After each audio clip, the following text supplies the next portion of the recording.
Good afternoon, everyone. Today is March 14 and it's ano oras na ba? 5:30 in the afternoon. Guys, loco, it's sunny today. That's why we are out for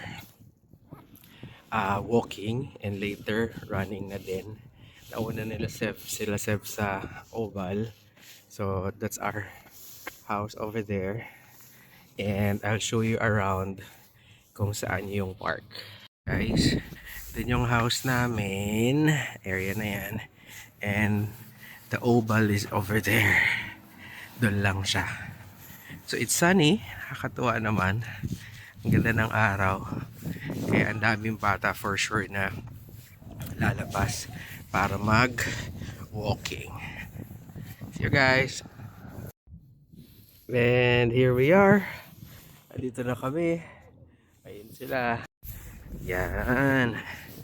It's time for us to do the biking and walking, then later running. Oh, come on. Ah, oh no. Having a cough. Go, come on. Wow, do you know how to bike, ah? Wow. Can I ride? Can I ride in your bike? I think your bike is small now for you. So we need to buy big one na. No, the bigger. Laki nito, guys. Oh, that's the football field.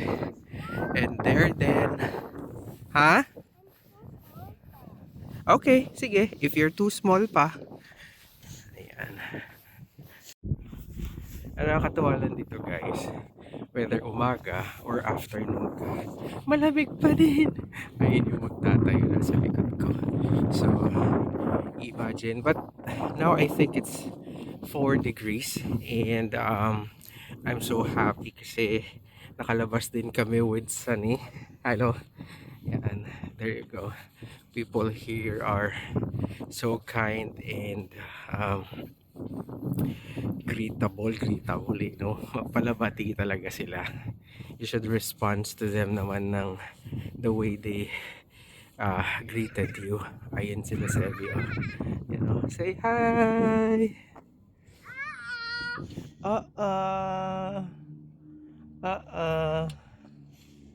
Wow, galing naman ah.